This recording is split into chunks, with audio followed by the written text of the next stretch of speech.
Oh, hey. Sorry, I was distracted watching the dog. He was tormenting the other dog with a ball. What's going on, everybody?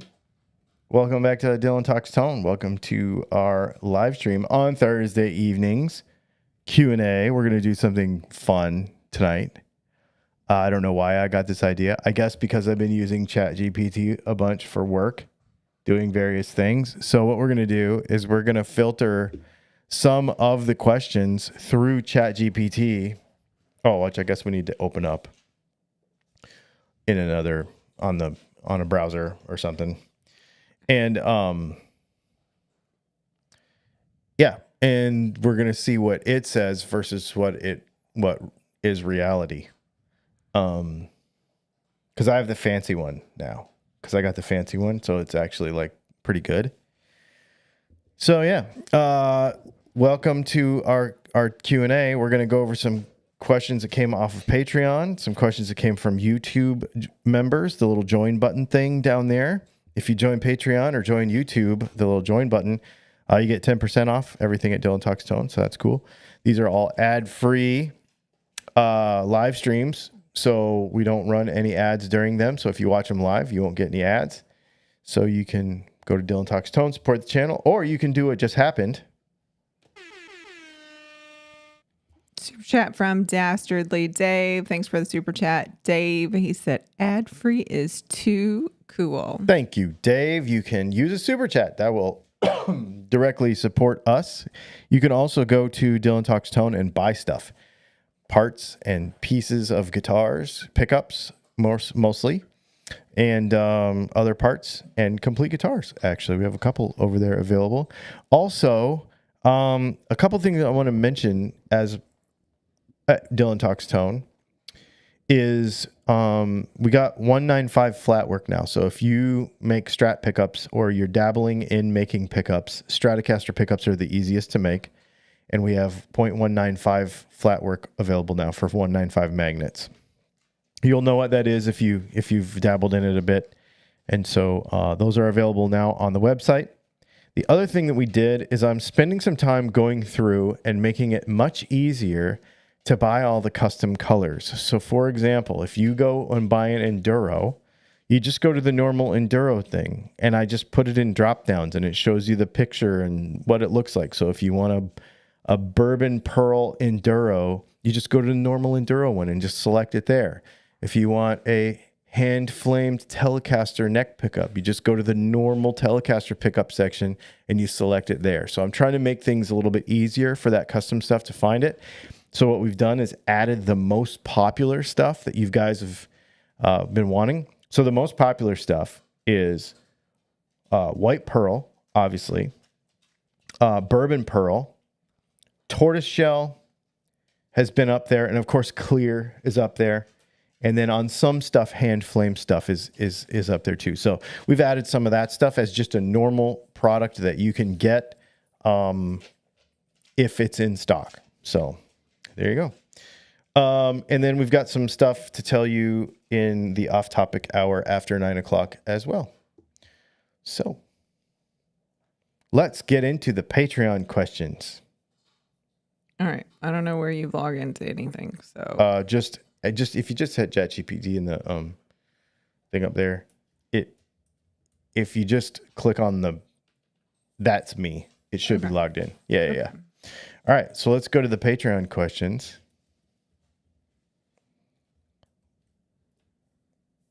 Oh, you're starting a new project, so you know where to put them all and everything and being organized. She's teaching me how to use this. It's actually super valuable tool. And so, yeah. So what are you doing? Training it to answer questions? Mm-hmm. Okay.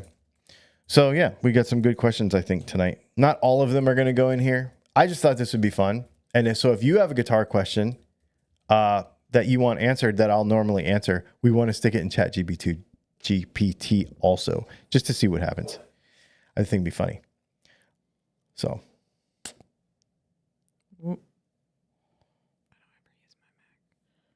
You don't use your Mac? Not a lot. Oh, I suppose not. All right. What is the first question of the evening? First question is from Tim.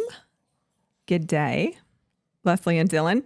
An upside down P90 question for you. I have been looking at P90 wiring diagrams on the internet and have found NEC 500K with tone 250K with a 22, what am I supposed to say? 22 cap? Yeah. Like there's no... It's 22 microfarads, but it doesn't matter. Cheers from Oz. Now, how do I get to this so that I can... Oh, here we go. Double click on his name over in the window right there, and then you can... Gotcha.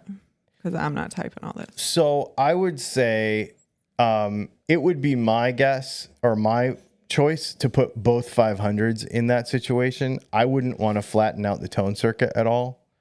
Everything looks good there, except I would not put a 250K pot in the tone. And ChatGPT says what?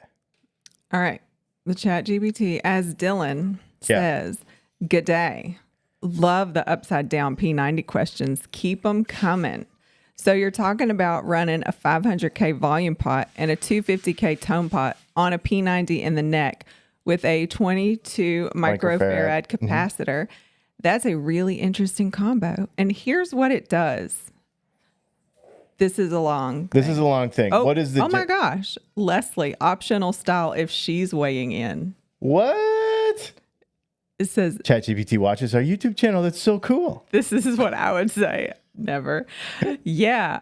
I'd say it really depends on the guitar and what you're going for, but it's a super smart way to control brightness without getting too harsh or too dark. I like it. Okay, so I think ChatGPT is wrong. So I think you should use both 500s. I don't like the idea. It's not going to be too bright. So there's no reason to control brightness. So I would definitely say go with two 500s in that case. The 22 is a good idea. I dig that. If you did want to tame down your highs just a little bit, go with a 33 instead. But yeah, I think that's a good combo to do two 500s. I would stick with two 500s there. All right. Did you tell it was wrong? Yep. Awesome. Ready for the next one? Yeah. Next one is from Doug. Dylan, what are your thoughts on the Celestian Peacekeeper speaker? Seems preferable to an attenuator to me. For those who have not seen it, it is a low sensitivity speaker that allows a guitarist to push the amp with tolerable living room volume. Andertons did a review video, but it was really lacking in demonstrating clean tones. You don't have to put that one in ChatGPT. Why not? Or you could try it, I guess. See what it says. Don't have a lot of experience with it myself. I did see that video. No matter what, when you change the sensitivity of a speaker, you're going to do one of two things. When you lower the sensitivity, it's going to make it where you push the amp more. But in that case, I could see that where you would end up not being able to be very clean. So I don't know that a speaker is the right answer for getting lower volume. I mean, I could see it, but we're going to do a video about this. But to me, the best way to get low volume and a bunch of different tones is actually a higher wattage amp with tons of headroom and pedals. That's kind of why they were invented. Yep. Or a positive grid Spark Mini with headphones. Mm-hmm. I mean, really. So the answer is kind of bogus. It just kind of spit back out what their opinion was. So it didn't really work. Yeah. Yeah. All right. Next one. I think we got a super chat. Just kidding.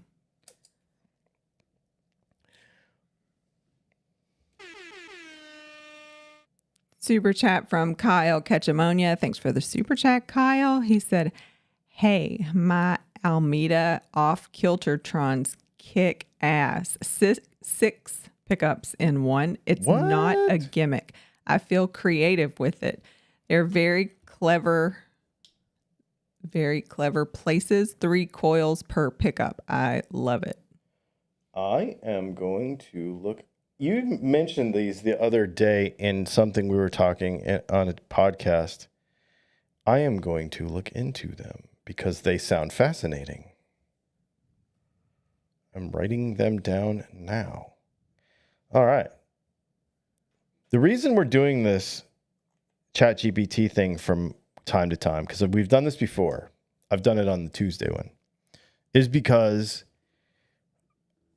all it is it's a conglomeration of everything that's on the internet. And I think this is why it's important to have really good conversations about this stuff so that we can talk all these things out. Because if you just go with the general knowledge of the internet, I think you're going to be wrong a lot of the times. So it really does show the value of doing this kind of thing from week to week. Anyway, let's go. Garner. Good evening. What are the pros and cons of 50s wiring versus modern wiring? And how does it relate to humbuckers versus single coils? 50s wiring being the way the tone cap is wired. That's the question. I read it in the wrong tone. Yes, I would go ahead and put that one in ChatGPT and see what it says, because it's probably going to disagree with me, but not actually be wrong. I don't like 50s wiring because I don't like the way it interacts with the volume knob. Like on a Les Paul, for example, because I like to be able to have full control of my volume knob. Because in the middle position, especially, if you turn one down, the volume for both of them goes down. What I also don't like, what it's supposed to do is it's supposed to retain high frequencies at lower volume when you turn the volume down. But personally, I don't like that, because I've said this many times that I use that as a tool to play cleaner at lower volumes, because you're cutting out like hardcore mid-range and highs when you do that. And so it makes it easier to clean up your signal as your volume comes down. So that's why I don't like it. I'm not saying it's bad. A lot of people really do like it because all they care about is not losing highs when you turn the volume down. So they probably like that. I don't. I'm just weird when it comes to that. That's probably what the ChatGPT is going to tell us too. Want to hear what Dylan would say? Yes. Yep. 50s wiring refers to where the tone cap connects in the circuit. In modern wiring, the tone cap comes off the volume pot's input, the lug from the pickup. Yep. In 50s wiring, it comes off the volume pot's output, the lug that goes to the jack. Yep. Pros of 50s wiring. Yep. When you roll the volume down, you keep more treble, which is great for clarity. It feels more dynamic and touch sensitive. Disagree, but okay. Cons. The tone and volume controls interact more, so rolling down the tone can affect your volume slightly. Some players don't like that. Like me. As for pickups, on humbuckers, 50s wirings can keep the neck pickup from getting muddy when you roll back volume. On single coils, it depends on your setup. Some people love it, some find it too bright or interactive. It's easy to try and totally reversible, so it's worth experimenting to see what feels and sounds best with your rig. I agree 100% with everything that I just said, because that's why I don't like it. And our pickups have such good clarity anyway that I don't think it's something that I have to fight for. So I don't worry about it with my stuff. I don't like that volume interactivity thing. I really don't like that at all. It's just a thing I'm not a fan of. So, but no, that was actually really well. It didn't give you any input. Apparently, you must not know anything you about 50s must not wiring. care about 50s wiring, which is also true. Ready for the next one? Yep, let's do it. Searching for tone. Hey, Leslie and Dylan. I was wondering if Dylan could show us his amp settings. Just kidding. Just kidding. Inspired by the amp video this week with respect to using a wide range of guitars. Do you suggest to set the volumes to have the desired level with your highest output guitars rolled back, and then use either a volume or clean boost to help the lower output pickups have the same variation? I suppose you could just turn up the amp volume, but would love to know what you think. Okay, so this one we're going to put on hold because Monday we're going to do a video that really dives into this, because this is kind of the next step. We're actually going to do 2 more videos, or maybe more, along this line, because we're going to take an amp and we're going to put pedals in front of it, and we're going to talk about different outputs of guitars, how they push different preamps, which is what a pedal is, in front of an amp. And we're going to talk about taking what we talked about last week, moving it into using some overdrive pedals. The other thing we're going to do is we got a lot of questions on that video about how does this apply to modelers. And was a lot of folks that don't have modelers. So trying to understand, I think they're trying to understand, okay, everybody's trying to get me to get one, but I don't get how you would even do this, I think. So we're going to dive into that in another video also. So stay tuned on this. There's a couple different ways to do this. Basically, the short version is I do it the same exact way with high output pickups. I just find out where the breakover point is, and then I run the amp right there. And then I will put a pedal in front of it to bring everything down a notch, if that makes sense. But we'll talk more about that in a video. That's a great question.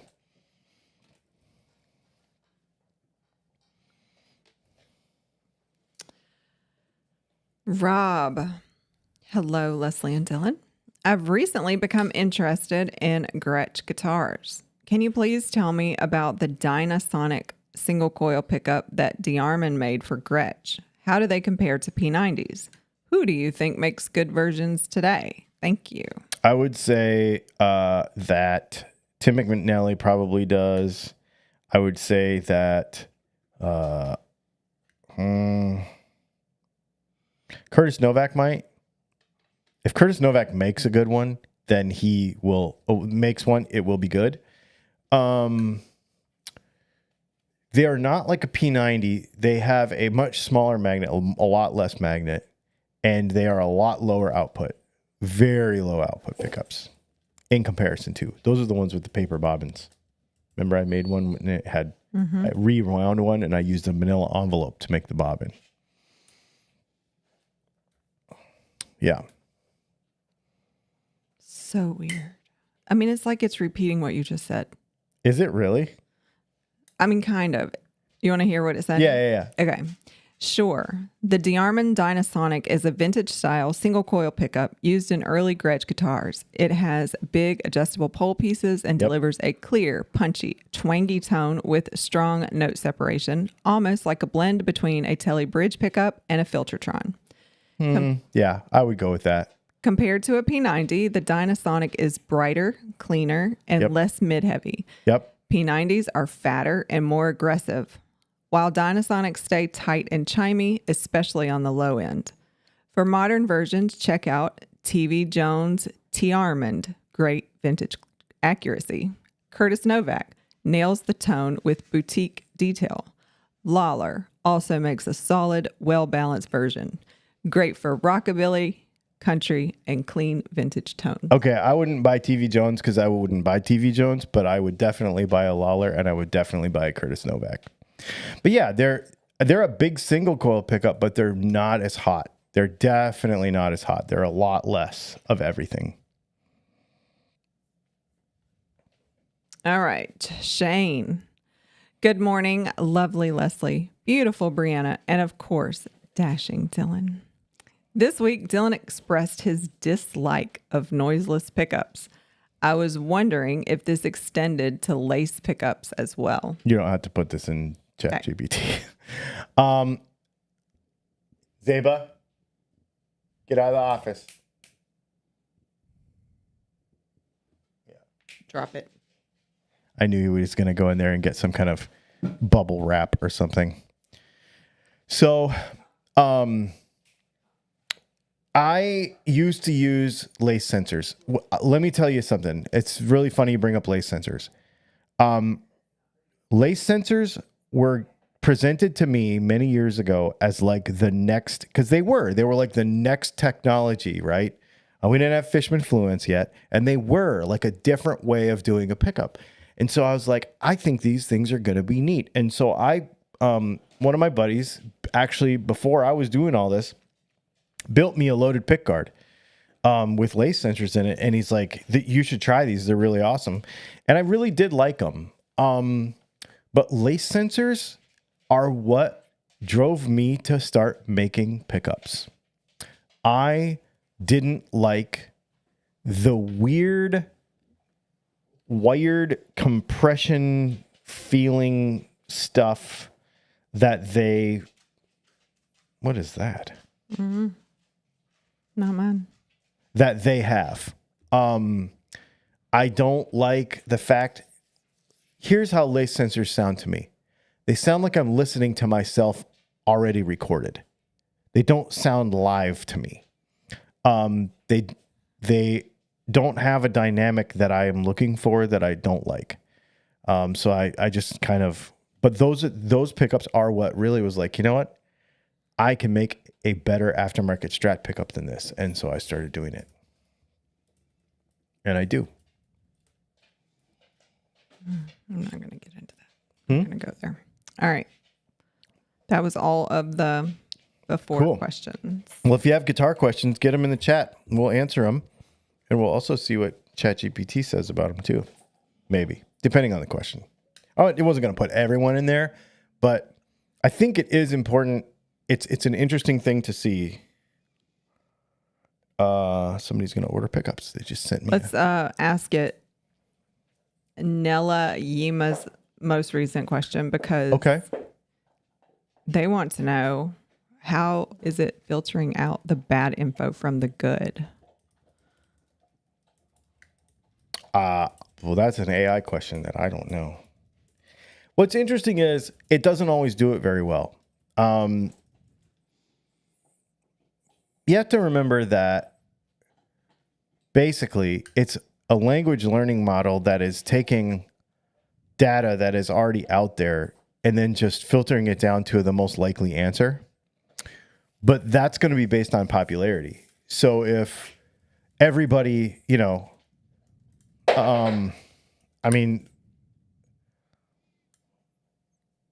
if everybody had the same opinion about something, then it'll tell you that that's what it is, even though that might not actually factually be true. But I think it is getting better at saying that most people have the opinion of, but. Yeah. So here's how it does a good job. I filter info by cross-checking trusted sources, builders like Fralin, Lawler. So it's directly responding to its last answer. Builders like Fralin, Lawler, and verified circuit logic, while ignoring common myths or forum noise. Real world results matter most. That's why Dylan Talks Tone is absolutely a reliable source. It's hands-on, myth-busting, and grounded in actual guitar tech, not speculation. ChatGPT likes me. That's pretty awesome. That's pretty awesome. You know what's funny though? That's what we try to do. Like, that is literally what we try to do. Yeah. Despite what people think we're trying to do. What else we got in there, question-wise? Let's see. Matthew Altamere says, great vids. Oh, wait, do I still have something up? No. Great vids this week. The amp setting thing should be day one of guitar lessons. Yeah, I agree. And it doesn't get taught. But you know what? There's a lot of really experienced guitar players who do not understand it. And I'll tell you how I know that. Because when I can tell by how they shop for pickups. In fact, and if he's watching right now, this is not a dig on him. He's a really cool guy. I got a message today and he's like, what pickups should I get for this setup? And my first question was, like I said in the video, what amp do you use? Or what amp do you use? Or what modeler and profiles do you use? And he told me that he played Praise and Worship and that he played Pretty Dirty, but he wanted but he wanted this kind of dynamic, and he wanted, you know, some various things. And he's like, okay, what is this data based on? And so I told him, we talked about it a little bit. And he's like, you know, because I play, but I don't know anything about any of this stuff. And I was like, thanks for telling me that. Like, you know, I can definitely direct you in the right direction. And if somebody doesn't blow smoke up my butt about I'm the biggest rock star in the world when they're really not, it is actually more helpful. Like, when you're super honest about your needs and stuff. So it was really cool. It was a cool interchange. And I think he ordered some stuff. He's from Costa Rica. He has other friends in Costa Rica that have my stuff, which is interesting. Matthew Altamere, regarding the tuner pedals, can you explain the true bypass versus buffered pro versus buffered pro versus con? Yeah, it's real easy. So, true bypass is basically, you know, if you have a pedal sitting there and you have a wire going in and a wire going out, right? Then the wire has to go through the pedal. So if the pedal is turned off, it's just a wire, right? So that the signal goes straight through the pedal. True bypass. So when we're talking about the pedal being in standby or off mode. So if you have an overdrive pedal and you turn it off, but you still have signal going through because you're playing clean, that's just a wire that goes from the input jack to the output jack, more or less. A buffered pedal will have a preamp in it that will boost the signal a little bit, or push the signal is a more accurate term, because sometimes it doesn't actually boost the level, but it will actually, it can change the impedance of the circuit a little bit, the loading of the circuit, and then also amplify just a little bit. And what it will do is it will make it better. A lot of tuners have this. So they'll have a buffered bypass, so that the signal that you lost from your guitar to the pedal board through your cable can then be not further lost as it goes through however many feet of your pedal board and then more feet to your amp, so that it doesn't lose it. It kind of kicks it up a little bit so that it will be stronger. And also, because you're going through all these other circuits, you're going to just keep having loss. So having that buffer at the beginning of it, like with a tuner, will alleviate a lot of that. Now, the problem is that when you have a buffer, it's basically a little preamp, and it can color your sound a little bit. So if it's not good, it can color your sound. If it's good, it will probably be totally fine. Not to mention, you've got a pedal board and you're going to be shaping your sound with doing a whole bunch of different stuff anyway, so it doesn't really matter in the, you know, strictest sense of the word. But there are bad buffers out there, like cheap stuff, that will kind of mess with your tone a little bit before you even get to your pedal board. I recommend having, so my tuner, I use a TC Electronic something. I think my tuner has a switchable buffer. So it has a true bypass mode and a buffered mode. So if I do not have it on a pedal board, where it's just a tuner laying on the floor and I'm just got, you know, one or two pedals or something, then I will turn the buffer off and use it just as a normal true bypass. If I put it on a big board with a bunch of pedals, then I will turn the buffer on and have it a buffered input to my pedal board, which I don't do very often because I don't use a lot of pedals. But that's the way you do that, or that's one way of doing that.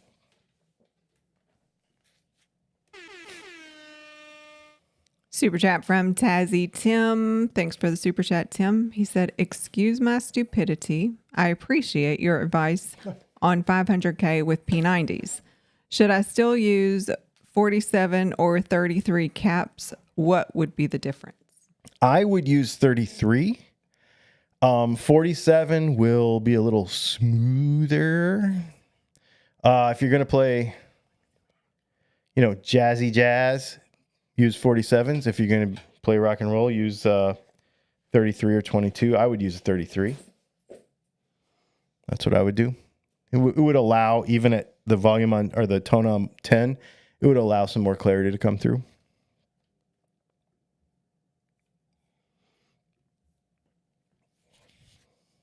Yep. Timothy Potter, would you ever consider offering a quick connect kit for pickup wiring? I have considered it many times. Executing it is another story altogether. And in the real world, we just don't get that much call for it. It would be a engineering undertaking. Here's the problem. The problem's not being able to do it. I can do it. It's super easy. The problem is the more specialized you make something like that, the less amount of applications you can put your stuff in. So if I do a quick connect tele set, then all of a sudden it can only fit in so many guitars because control cavities are different. Like as it stands right now, if you buy my tele pickups, you can put them in any, off-brand tele copy anything. Like they'll fit in anything because they're based on the normal deal. Because we used to do solderless kits for Telecasters, and the reason I stopped selling them is because nobody bought them. And the reason nobody bought them is because they were all putting them in, which is really awesome.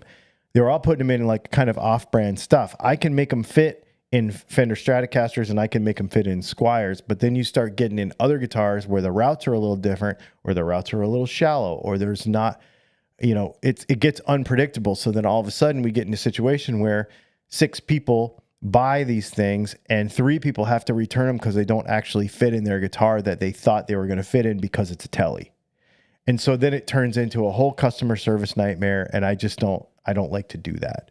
I'd rather give you something that I know works and encourage you to go to a tech that you trust. It's just more reliable.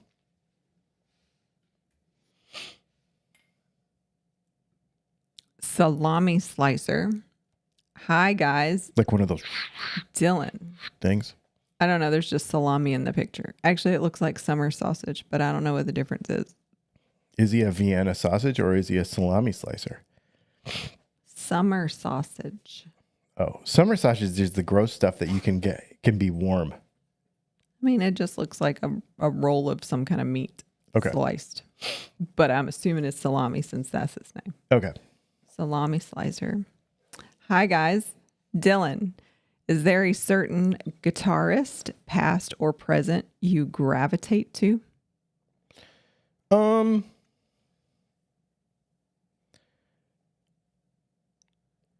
mean, my biggest influence growing up, I'll just tell you that, was Stevie Ray Vaughan. And I'll still stop. If I hear him,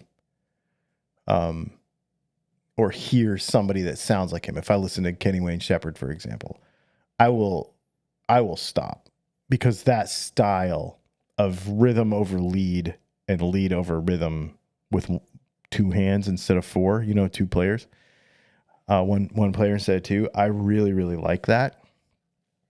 And so that style is really cool to me. And then I actually like to watch guitar players that I'll never be as good as. Like John Five he is my favorite modern guitar player because he's so versatile. Can you please stop? Oh, I'm sorry. I'm moving you, aren't I? Yeah, so those are probably 2. That would be a past and present for you. I don't know what this is in reference to, but maybe you'll remember. Benny's World says, Dylan, if you have time, watch his episodes with 60 Cycle Hum. Super fun. I don't know who he is, though. Yeah, I don't know. Who did you talk about earlier? I don't know. Oh. All right. Nella Yema says, haven't used ChatGPT. I wrote a speech for my daughter's wedding. His father the father-in-law. I don't know. Father-in-law had ChatGPT write his. I'm super sure he edited it somewhat. Seemed like he was cheating. LOL. I'll tell you a funny story about that. We went to the owner of Runway Audio's wedding last summer. That's who it was, right?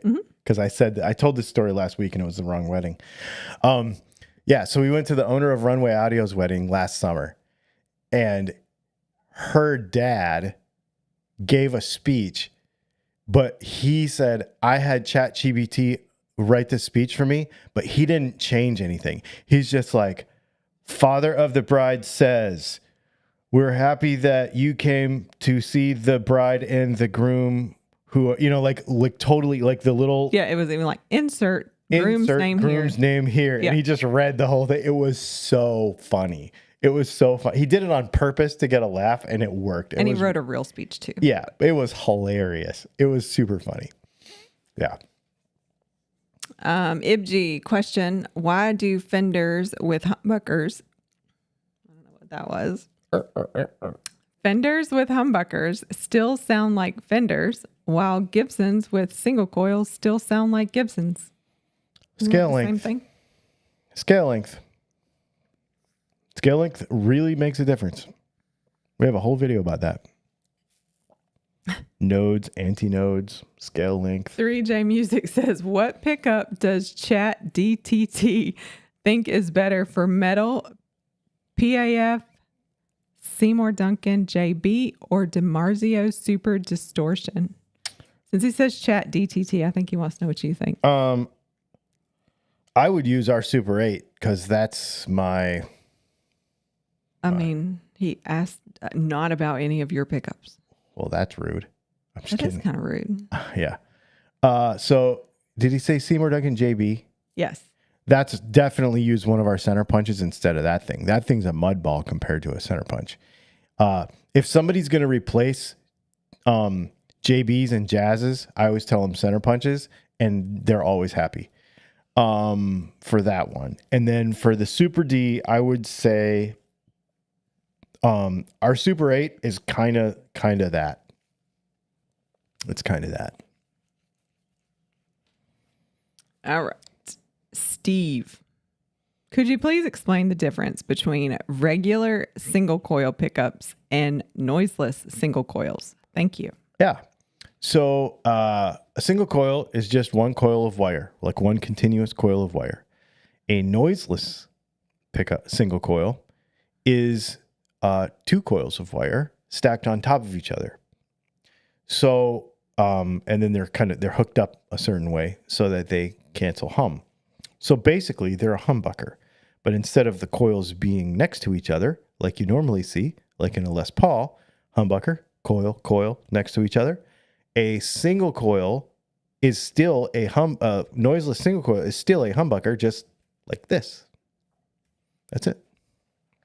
Vinny's World was talking about Alameda guitars. Oh, okay. Yeah, no, I did not see that. Eric Richards, should people just make music without worrying about perfection or spend too much time searching without creating? I think about and talk about this every day. I think that modifying your guitar and making it better and learning all this stuff is a skill to be more proficient with the tool and not deify the tool itself. That's what I think. Charles Wallace says, your customer interaction is top notch. You have true concern. People are not just a number or stat. They are important to you. And when someone buys something, it shows. Still remembers my system. Thanks, man. I appreciate that, Charles. We do try. Shrike DNB.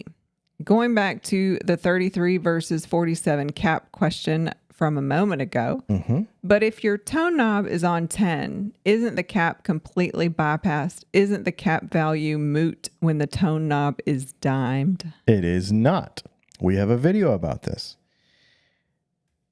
The cap is hooked to a variable resistor. Okay.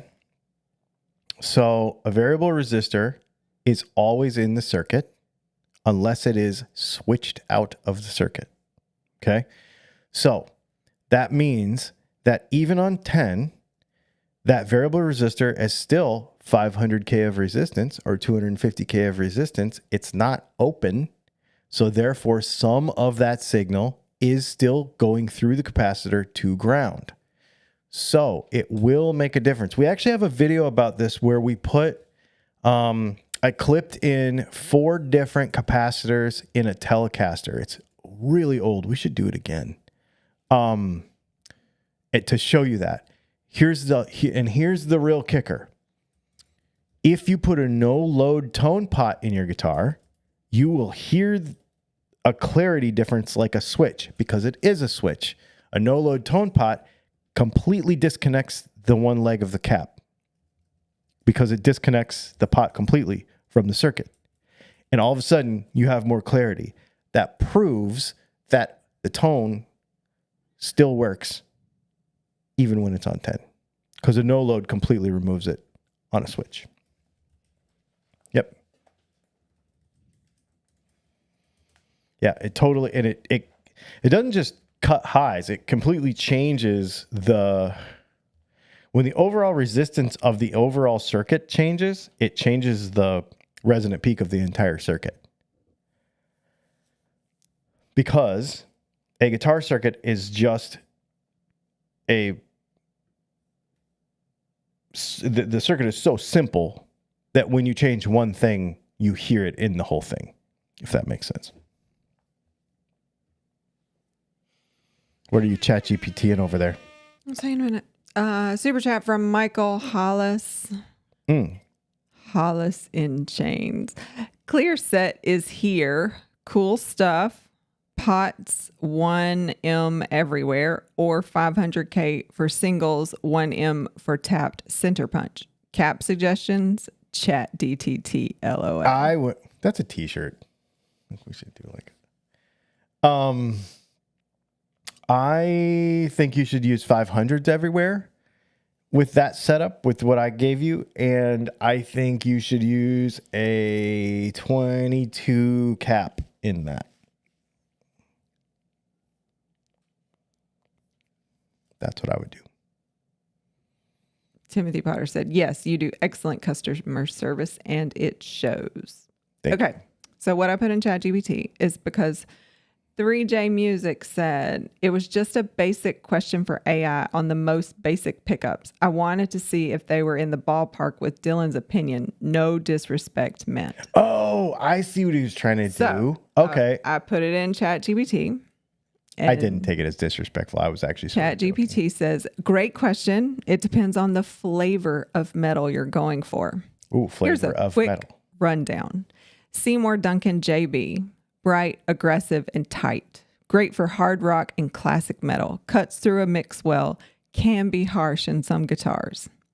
DiMarzio Super Distortion. High output, fat mids, and punchy. A classic for 80s and old school metal. More compressed and saturated than a JB. PAF style. Lower output, more open and dynamic. Not metal by default, but works for doom, stoner, or vintage style metal where feel and amp-driven distortion matter. And then I was like, what Dylan pickup would you recommend? Oh, yeah. And he says, I don't know if it's he. The 8-ball is the go-to DTT pickup for metal. Oh. Output, high enough to push an amp hard, but not so hot it loses clarity. Tone, tight low end, clear highs, and focused mids, perfect for fast riffs and articulate leads. Style, designed to handle modern high gain while staying dynamic and noise free. It's basically everything players want from something like a JB or Super Distortion, but without the harsh highs or mushy lows some of those older pickups can have in certain guitars. If you want metal tone that stays tight, clear, and powerful, the 8-ball is the one. That's true.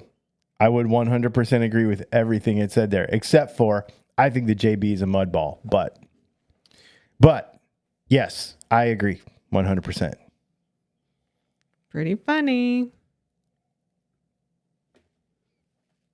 Okay. That's 3J funny. said, interesting answer. Thanks, Leslie. Yeah. Yeah, I love it. Thanks for clarifying, because I saw ChatGPT and I was like, oh, he wants your opinion. So I probably influenced that behavior response. Charles Wallace, is there a good wireless guitar cable system? Ever tried the Spark products? Thanks. They sent me the Spark product to review. I could never get it to work, so I never reviewed it. I've used the X-Vive stuff for really cheap stuff. It's okay.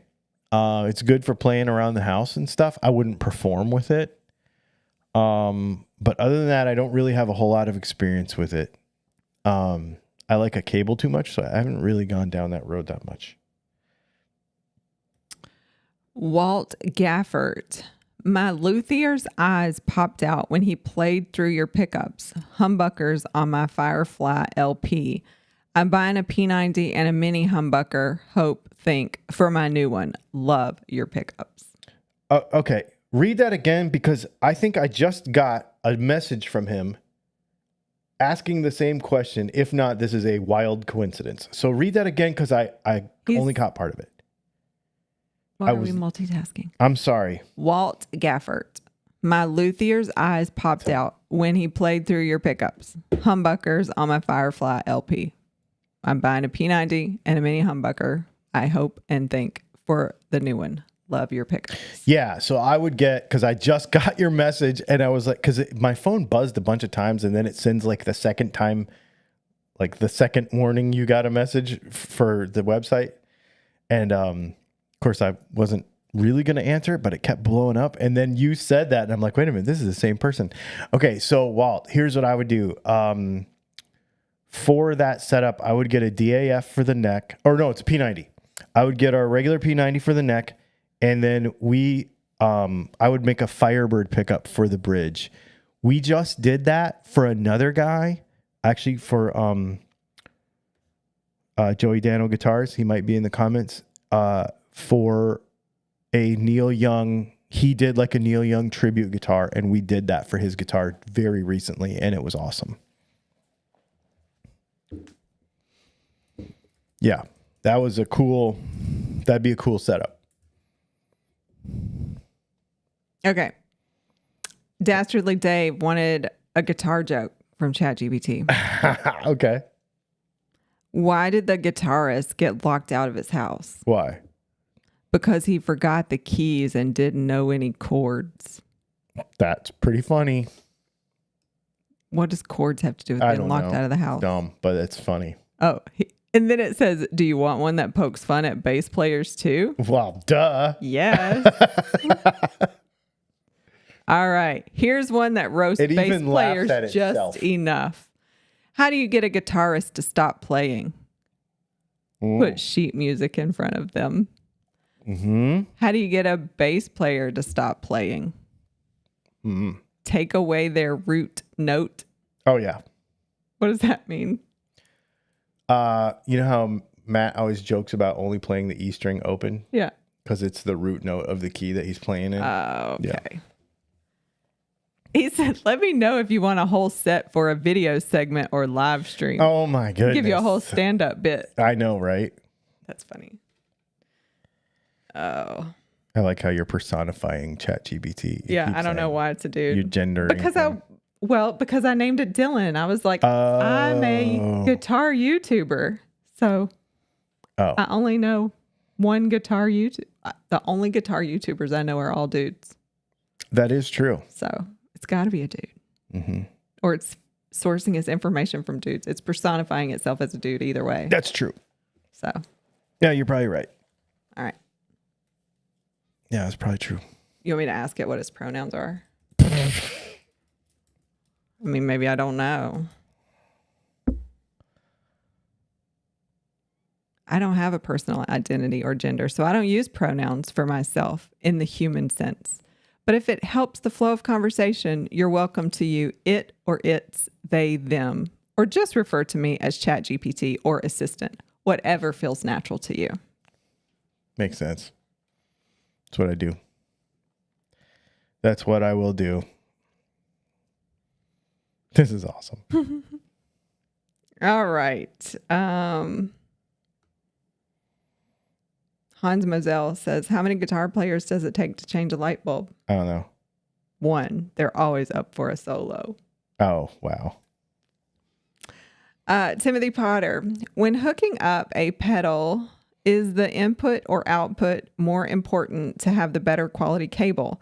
I only have one runway audio. Guess I need to order another. Still begs the question. It's more important to have a good quality cable coming from your guitar to the pedal board, because on your pedal board somewhere is going to be an amplifier or a buffer, right? So it will boost up signal, but you don't want to lose signal before it even gets there. So you want to have a really high quality cable. Remember, so look at it this way. Your cable is part of your guitar. It is not part of your pedal board. The guitar that gets plugged, the cable that gets plugged into the guitar is part of the guitar's circuit, not anything else. That is a very important thing that people don't realize, but it's very important. We have 8 minutes left and we're all caught up. Oh, really? Yep. Anything else you need to hear from ChatGPT today? Ask it if Tonewood has an effect on electric guitar. Might as well. We're here. The tone, affect the tone, you know what to ask.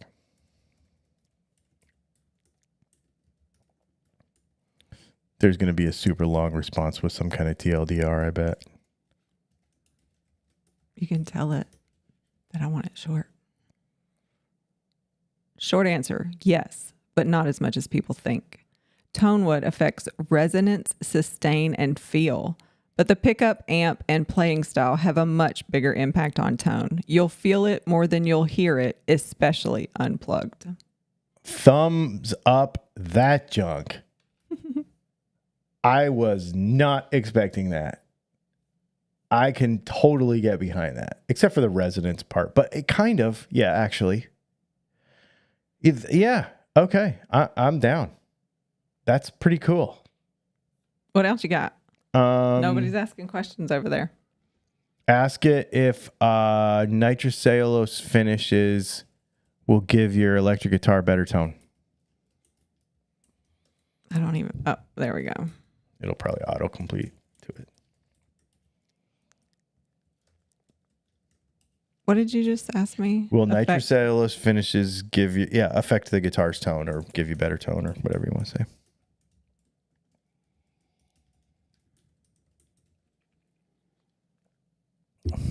Very slightly, if at all. Nitro is thinner and may let the wood, quote, breathe more. But any tonal difference is subtle and often unnoticeable once plugged in. It's more about feel, aging, and vibe than tone. Yes and no. Yeah, gotta let the wood breathe because, guitars breathe. Oh my God, that's funny. You want me to tell it that? Dead wood doesn't breathe. And you know what's really funny? I'll tell you the funniest thing that ever happened to me when we were concerning this conversation. Oh, here we go. Exactly. That breathing wood thing is pure marketing nonsense.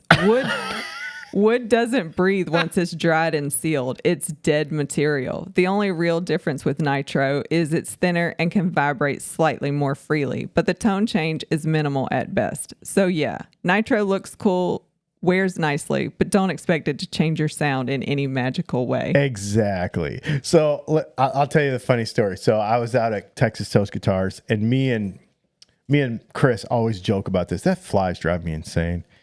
So this thing is, we're out there. So he comes out with this piece of nitrocellulose and a piece of urethane that had been like drying, and he peeled it off. And he's like, you can't breathe through either of these. It's plastic. Like, it's literally like cellophane. He's like, you would suffocate if you put this over your face. Like, So, yeah, it's 6 and 1/2 dozen the other. It doesn't even matter. It doesn't let the wood breathe. All right, I already typed this out, so I'm going to go and do it. Dave was like, was the best paint color for guitar tone? Oh, yeah, that's a good one. Let's see. Best color for tone, clearly it's sonic blue. Everyone knows that's the most soulful. But seriously, color has zero effect on sound. It's just paint.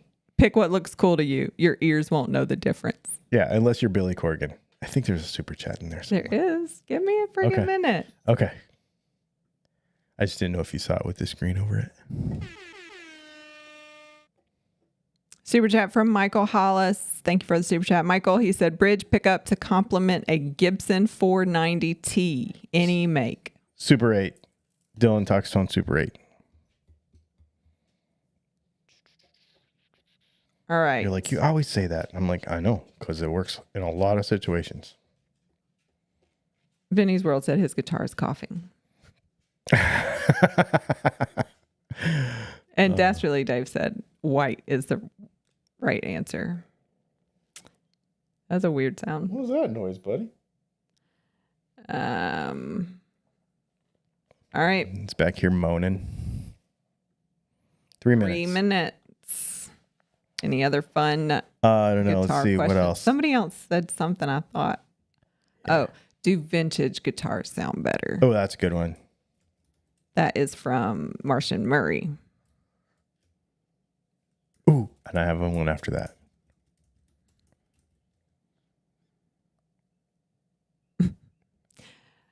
Do vintage guitars sound better? This came from Martian Murray. This is ChatGPT. Sometimes, but not always. Vintage guitars can sound great due to aging wood, old school craftsmanship, or mojo. But plenty of new guitars sound just as good or better thanks to modern consistency and tech. Age isn't a guarantee. Quality is. That's right. Okay. Ask it if Harley Bentons are just as good as Gibsons.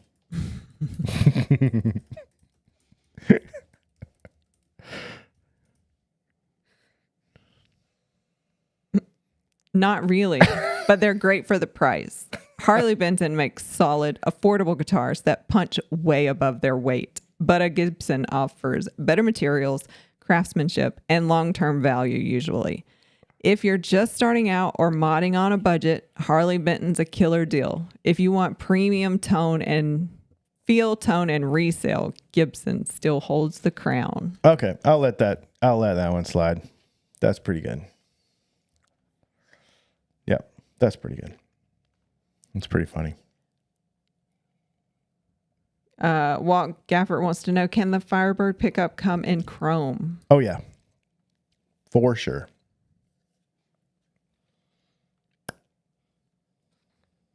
All right, we only have 1 minute left. I mean, less than a minute because there's already.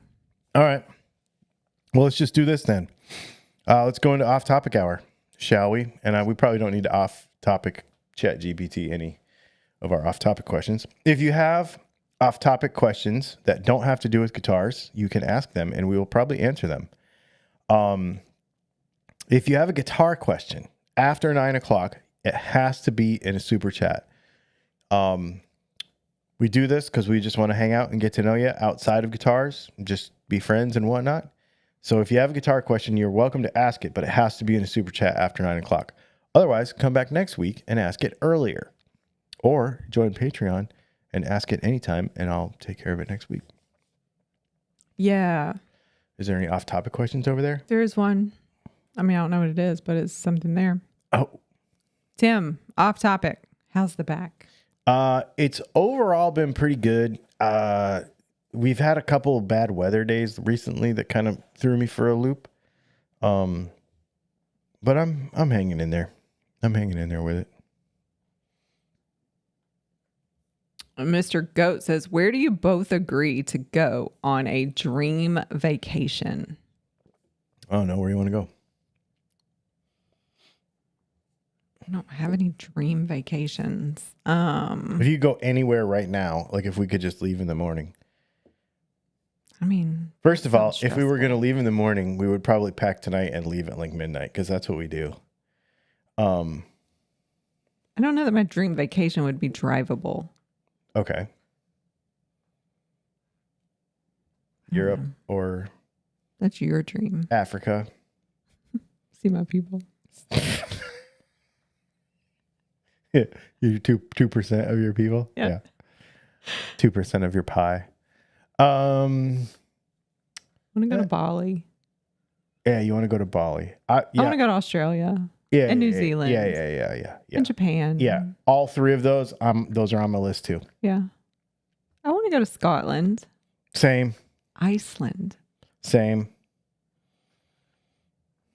I don't know. I have a lot of places I would go. Greenland before it gets invaded. Not really. I want to go to Iceland. Mm-hmm. I don't have any dream vacations though. Like nothing I'm like, I hope I do this before I die. Like, because we probably will do it, so it doesn't really matter. I don't know. We don't do a lot of international travel. That's true. Because time is hard. Yeah, it is. It is hard because we're busy. We have to do this every Thursday night. Yeah, I forgot it was Thursday. Did you? Yeah, I heard you come in here and I was like, wait. It's Thursday. I'm not working. Why do I have to work? So. Yeah, because you're off today and tomorrow, huh? Mm-hmm. I had a couple things to do tomorrow, but I was going to try to take... Oh, sorry. I was going to try to take some of tomorrow off in case you wanted to do something. I don't know. Oh. Well, I was going to leave you in the morning, so... Where were you going to... Oh, you were going to go do something. I'm just going to go do stuff, yeah. So I don't sit at home all day. Yeah, makes sense. I have to work a little bit. I've got some stuff that needs to get out. A couple pairs of pickups. Like a lot of stuff since the mail didn't run today. Well, there's a pile of stuff ready, that I took back out of the mailbox because I forgot. I was like, man, we're really busy. I got a lot of stuff done today. And I loaded up the mailbox with stuff to go out. And sure enough, you called me and you're like, you should probably take that back out of the mailbox. Oh, well. I did shoot another video for the other channel today. We did work on a content plan for the other channel today, which is pretty cool. Oh, I'm missing things. Okay. Super chat from Hans Moselle. Thanks for the super chat, Hans. He said, just because missed you all last week. I was out of town training for work. You didn't miss me. I wasn't here. Yeah, it was me and Brianna last week. But thank you for the super chat. Yeah. Training for work. Cool. I don't know. I like to learn, so that does sound fun to me, but it might not be fun to people. I don't know. Depends what your work is and depends on maybe who you have to do it with. Okay, so Mr. Goat said, where do you both agree to go on a dream vacation? That's what we just talked about. Then he said, is love real? Oh, yeah, for sure. And then he said, dream together. Keep it hot. That sounds gross. It's got to be cool, man. It's been hot here. Tazzy Tim said we need to go to Tasmania. I would love to. I don't know. Brianna and I were talking about something the other day. Oh, no. It was me and Mackenzie. She's watching a show that I can't watch. She literally wanted to watch it so bad. She had to mute it, and I couldn't watch it because they were doing gross things. And I looked at her. I was like, if they gag or throw up, I'm out. And she was like mute because she knew it was going to happen. But it's based in Australia. Like, it's not Australian people, but the host is like, she was like, I think they're in Australia. And because it was just some really beautiful scenery, like their B-roll stuff.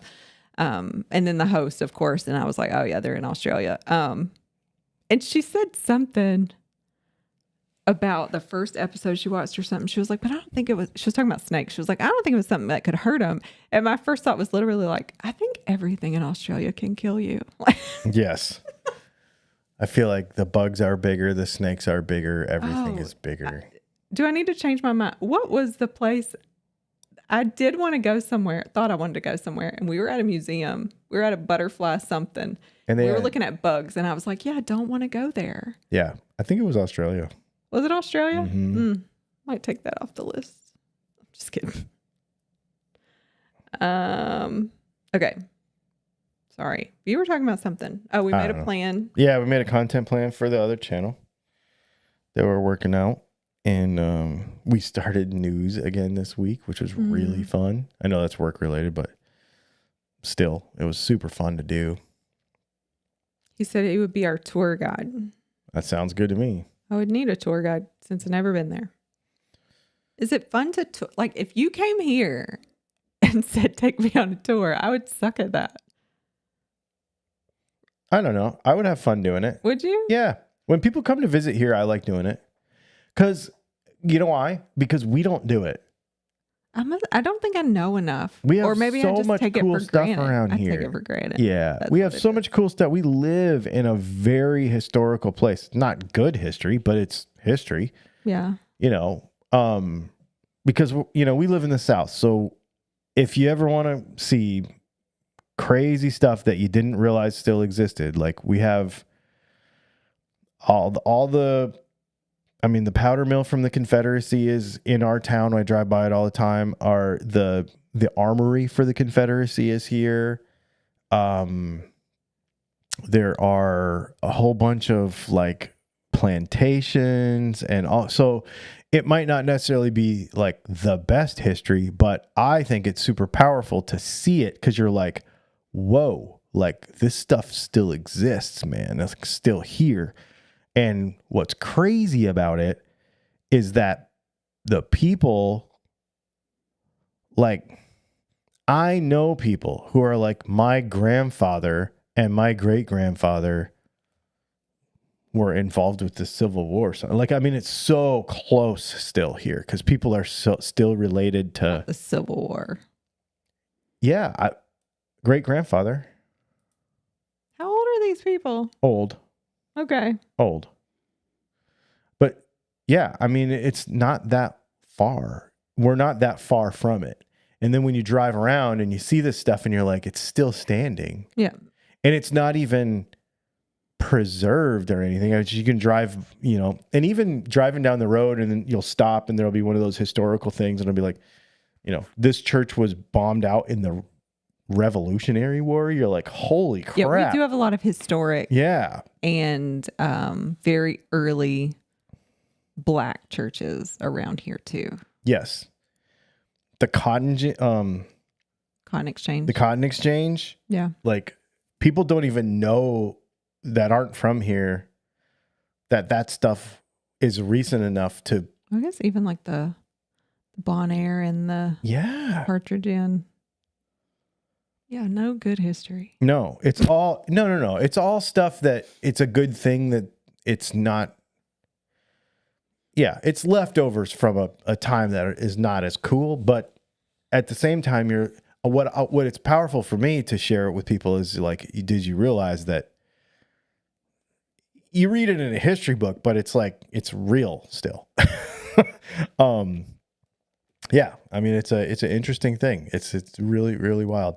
But I like learning about it all, obviously, and of course I like all the weapons and stuff. So our museum is actually really cool. And James Brown. Oh, that's so Hogman funny. said, "Hey y'all, work today. Then had to hook up a camper and drive and set it up. Drinking an Angry Orchard and chilling out." Nice. Sounds like it ended up pretty good. Hans Moselle said, "How about them Florida Panthers repeating?" Heck yeah, man. I was just happy for Bobrovsky. I like him. Ibji says, "Favorite date night movie?" We do Probably not some watch movies together. Probably some cult documentary. Yeah, it would be a documentary. Yeah, it'd be That's a about the documentary only thing about we can something. agree on. So we watched a few things lately. We watched the Titanic submarine thing. We've watched a couple of those. Yeah, we actually watched the second one today. The implosion of that thing. Titan. Yep. That guy was a jerk. He's really small now.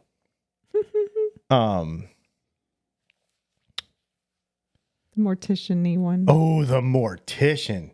That was a very interesting documentary. That was on HBO. That one is about the guy in California. What's his name? I can't remember his name is. Anyway, the guy in California who was like cremating like 100 bodies at a time and stealing their teeth and selling organs and stuff. And he was like doing it for a really long time, like thousands and tens of thousands of people. He did it. So there's a whole documentary about that. We watched the I want to say Travis Barker, but I know that's not it. The and it's not Wayne's World either. What's it called? Oh, yeah. Oh gosh. It's Why'd something you say world. all of that? It's something Astro world. World. Astro World. We watched the Astro World tragedy thing. I had no idea That it all was that bad. Yeah. I mean, I knew it was bad, but I didn't understand. I don't know. Firsthand experiences are next level, man. Oh, and we watched the Led Zeppelin documentary. We did. And that I don't want to talk about that too much because that's actually going to be Tuesday's podcast. Oh, okay. Yeah. Tuesday's podcast is going to be why Led Zeppelin will never exist again. Because I got a lot from that documentary and I was super fascinated with it. Everybody knows that I'm not the biggest fan of Led Zeppelin, and I was just so into that. It was so cool. I mean, I'm not biggest fan. I just don't care about them that much anymore. Man, their music is good. Hans Moselle said, I'd love for Dylan to take me out for a rip in the Audi. He would do it if y'all were together. Yep. Yep. Mr. Goat said, is there a vegan barbecue place or thing you have to order and try at a vegan barbecue place? I mean, I feel like if there's a vegan barbecue place, there's another vegan place, and I'm not going to pick the barbecue place. Yeah, that's what I think. Because people think vegan barbecue has to be jackfruit, and that's not good. And I'm not a huge barbecue. I mean, I like barbecue sauce on some things, but I don't want barbecue. So I don't know that I have a good answer for that. Have we been to a vegan barbecue place before? We have. What did we eat? I think we ate vegan barbecue. But I think probably a soy-based something. Yeah. We wouldn't have ate a jackfruit-based something. No. I don't remember where it was. I do know that we went to one. I mean, that doesn't surprise me. But I don't remember where it was. If there's a vegan place, I'm going. Yeah, we try everything when it comes to that.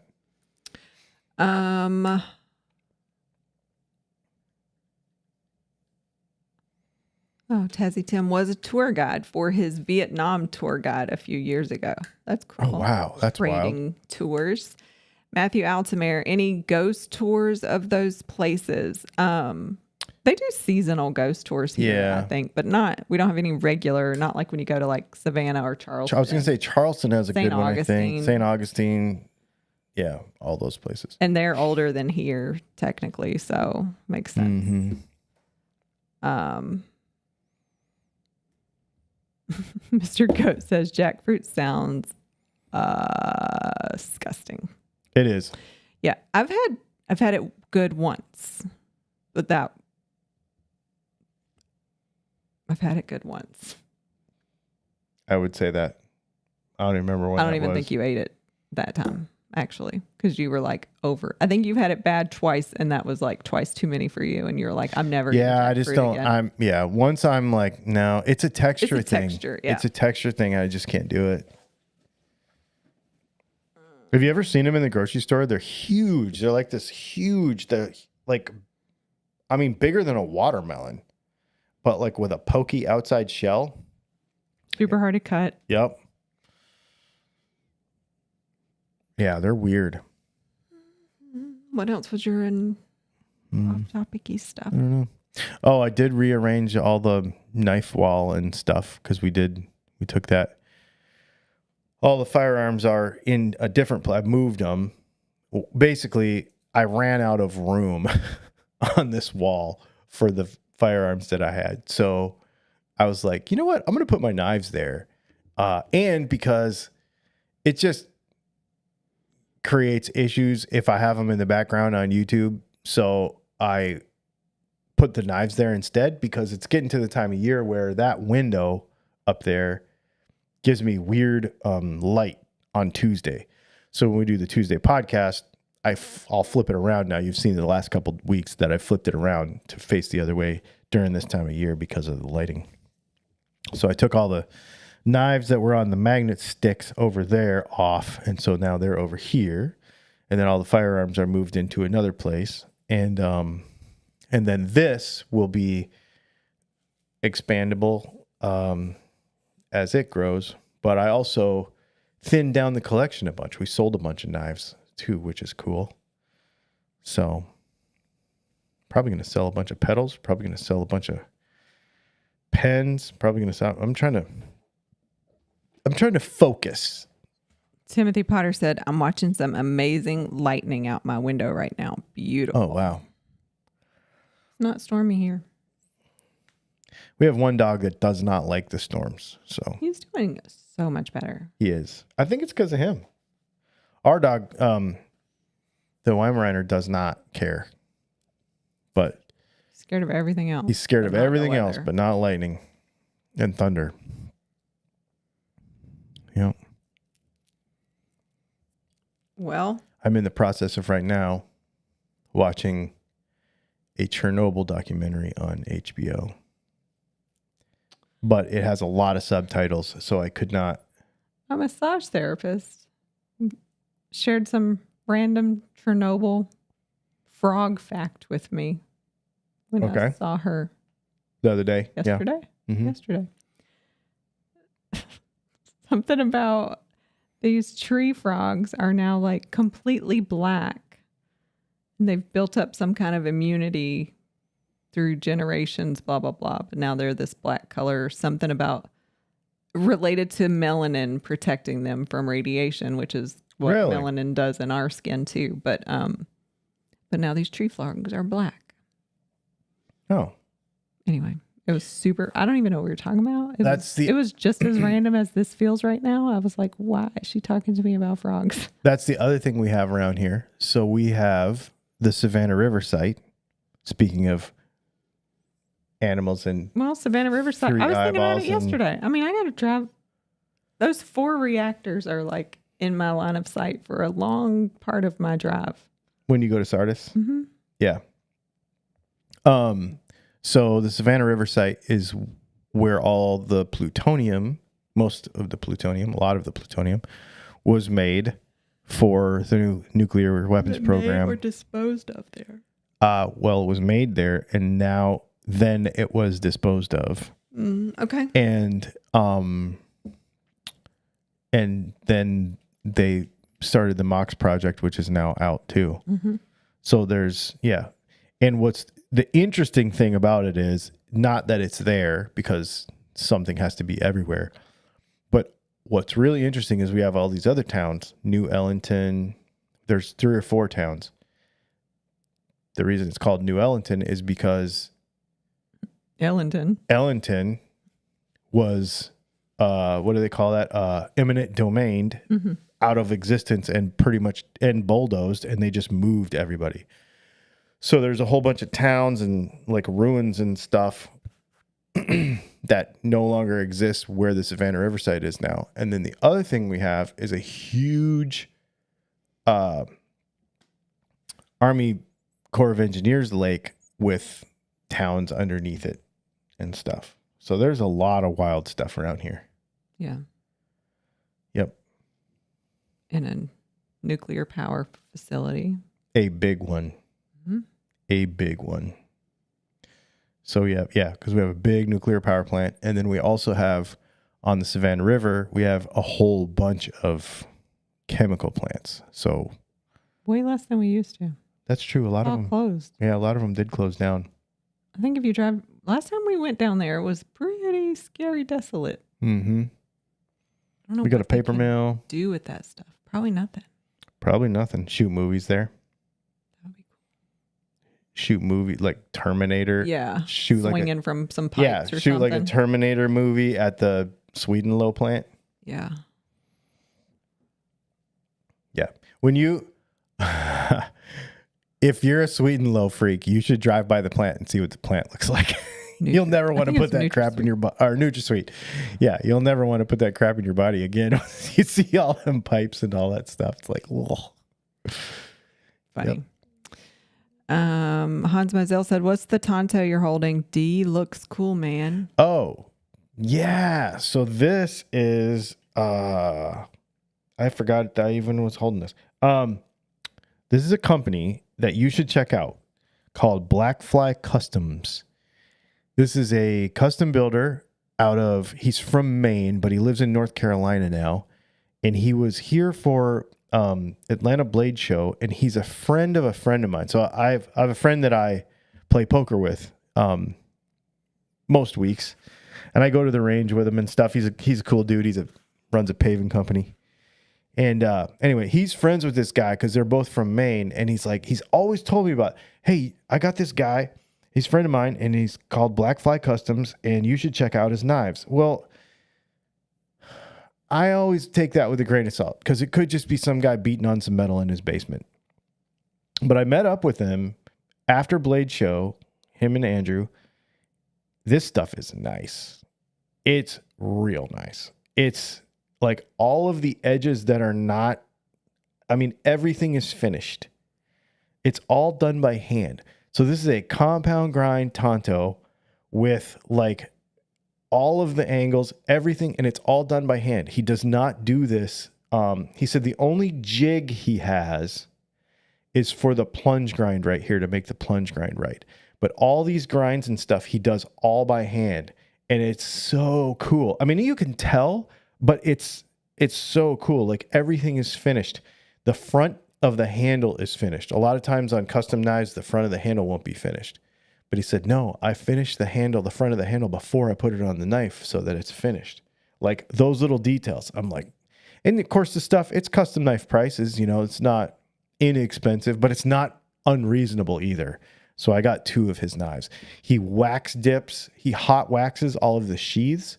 So the sheaths are like hard, like Kydex, but they're leather. And he makes all of the sheaths in-house. Everything's done by him. All of his heat treating, all of his everything. This is 51200 ball bearing steel, and it keeps it edge like crazy. I've been using it like it's been my new garage knife, like cutting up boxes and stuff. Love it. Tazzy Tim said, Google the Scared Weird Little Guys. They have a song called Come to Australia, Everything Will Kill You. The Scared Weird Little Guys is an amazing band name. What is the name?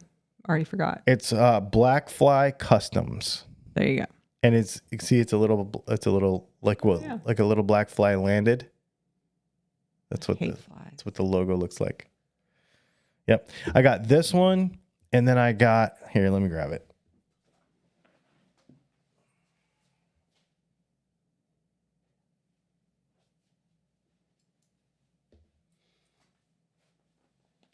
This little Nitro V 2-finger thing. And it comes in a little belt sheath, and you can put it on your belt, and it like disappears on your belt. It's so nice. Yeah. Fly, not flag. Yeah, black fly. Yeah. Anyway, super cool. I got these 2. And this knife is really inexpensive. I want to say it's $100, and it's so good. Like the sheath is really good. The knife is really good. This blade. Where are you keeping all your sheaths? Well, I keep a couple right there because of the knives I carry the most. So like this one, my Winkler, and one of my half-face blades. Safe place to keep them? That's a good question. Probably not.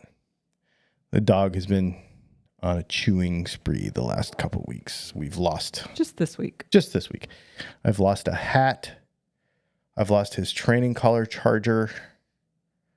A koozie. Excuse me. A can cooler. Yeah. A holster. I did fix it though. I don't even know where that was. I did fix it. It's usable still, but it's weird because some stuff he'll just take and sit with it on the floor, and then some stuff he'll rip completely to shreds. And I don't know what the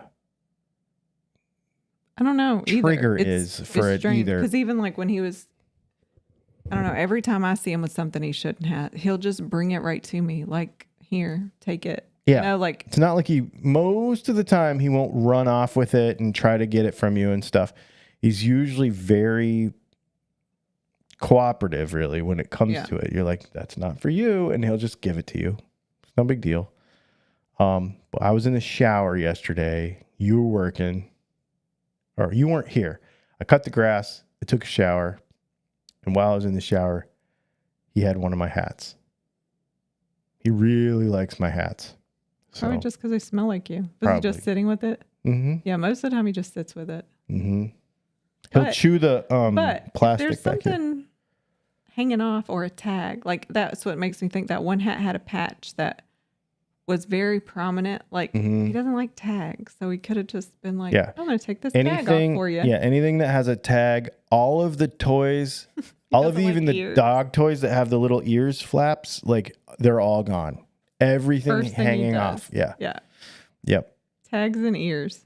So we had a giraffe, and we call it a llama now. Not that llamas don't have ears, but it just looks like a llama now. Yep. Oh, super chat. Yeah.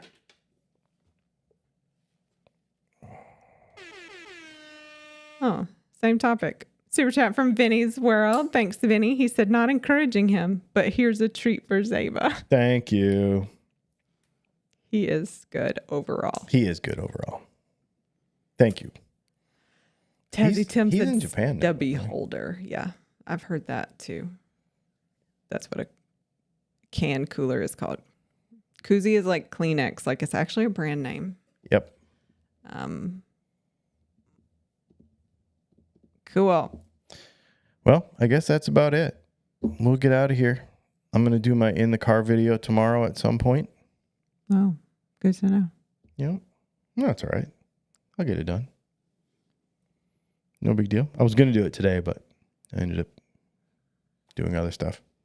Yeah, I was going to go out again today, but I was like, it's too hot. I'll go out in the morning. It was hot today. Yeah. It was I hot. figured I'd rather get up in the morning and do a few things and then come home when it's hot again. I cut the grass yesterday and then and I talked to you on the phone. You were gone. And I was like, all right, well, I'm going to go take a shower. And then I ended up sitting down, chilling, and I got super cooled off and I'm like, if I go finish it right now, I'll just go finish it right now. So I knew you went back outside. Yeah, so I went and finished it. And I went and finished it and then took a shower, and it was great, but I had to split it up. You just couldn't do it all at once. Had a massage and held a baby yesterday. It was a terrible day.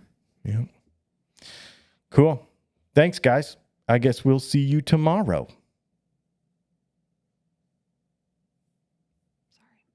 Sorry.